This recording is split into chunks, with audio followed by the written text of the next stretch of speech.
In all of Chinese history, there is one ruler who influenced China so much that he helped create what China is today. That man is Mao Zedong, the man who created the People's Republic of China.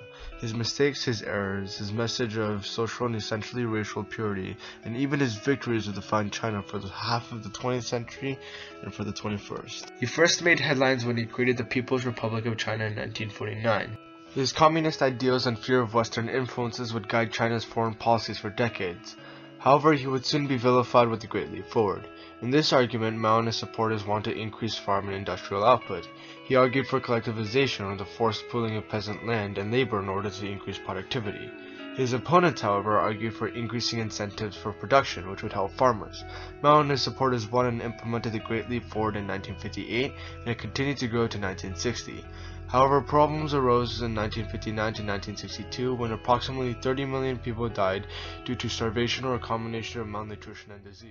The failure of Mao's Great Leap Forward will now be explained by John Green's Crash Course video. Mao and the CCP set out to turn China into an industrial powerhouse by following the Soviet model. We haven't really talked about this, but under the Soviet system, Russia was able to accomplish massive industrialization, not to mention tens of millions of deaths from starvation, through centralized planning and collectivization of agriculture following what were known as five-year plans. The Chinese adopted the model of the five-year plans beginning in 1953, and the first one worked, at least as far as industrialization was concerned. In fact, the plan worked even better than expected, with industry increasing 121% more than projected. In order for this to work, though, the peasants had to grow lots of grain and sell it at extremely low prices. This kept inflation in check, and saving was encouraged by the fact that the five-year plan didn't have many consumer goods, so there was nothing to buy.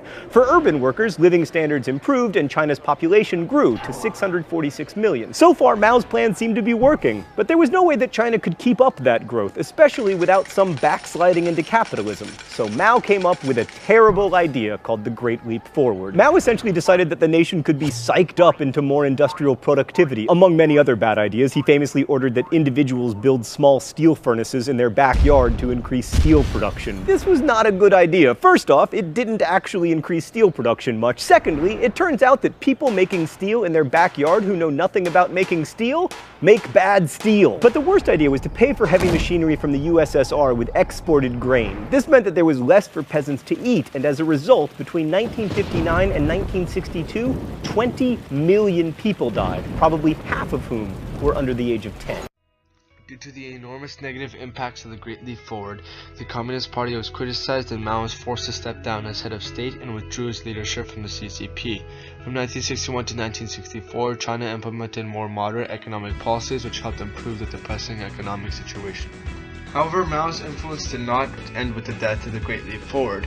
He came back into the public side with the Great Proletarian Cultural Revolution, which started in 1966 and lasted until 1976. Essentially, this revolution was a dispute over what kind of culture and art should be supported by the Communist Party. However, the Maoist faction won again and anointed the Red Guards, which were the vanguard for the Chinese generation. For the next decade, tensions would rise between the army and the Red Guards. For example, from 1967 to 1969, Mao implemented the campaign to purify class ranks, which sought to humiliate any party members and containing any link to the West. Countless of innocent people were humiliated in public because of their backgrounds and were forced to learn Mao's line of thinking. In 1970 and 1971, Mao surprisingly backed off of his fundamentalist, unyielding ideology that he had proposed and emulated during his political career. Then in September of 1971, his second-in-command, Minister Liang Biao, died under suspicious circumstances. Because of Mao's retraction of his previous beliefs and the suspicious death of Biao, a large portion of the Chinese bourgeois began to lose their faith in the CCP. Mao's earlier opponents returned to the government and Mao's influence began to fade. Eventually, the country began to open up to the outside world, seeking new technology and ways to improve its struggling economy, and even re-established direct contact with the United States in 1971. Mao's influence faded into inexistence with his death in 1976. However, the period after Mao's death would have its roots strongly in anti-Maoism. Corruption became prevalent in the CCP and media was beginning to attract attention to the inefficiency of the government.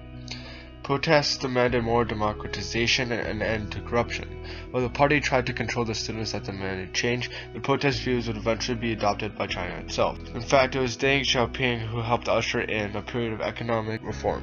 In 1978, the new economic policies put into effect focused on the four modernizations: industry, agriculture, science, and technology. At this point of Chinese history, China had been isolated from the rest of the scientific world, had outmoded universities, and did not have access to advanced equipment and technology.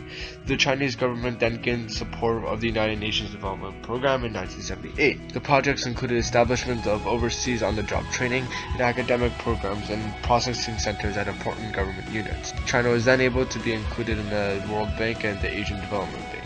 The four modernizations helped make China a great economic power by the early 21st century. Furthermore, these reforms stressed economic self-reliance. China would later open up foreign trade and was able to speed up its economic development through foreign investments in a more democratic market. In the 1990s, Jiang Zemin, Li Peng, and Wu Rongji helped increase China's economic performance, pulling 150 million peasants out of poverty and bringing the average GDP to 11.2%. Mao's struggle for power and eventual decline is one of the most important struggles for China. His misguided views which fueled communist China eventually led to the rise of an economic powerhouse. After his death, China vastly changed its economic values in order to survive, making it one of the most important economic powers in the world. This isn't just about China, however. This also influences the United States, due to the fact that China trades so much with America. It is the largest foreign holder of the U.S. debt and owns $1.16 trillion in U.S. Treasury bonds. Its economic influence is undeniable, especially with its contact with the United States. China's economy continues to grow today, and it is largely the way it is due to Mao's economic beliefs, and thus Mao has undeniably changed China and the world forever.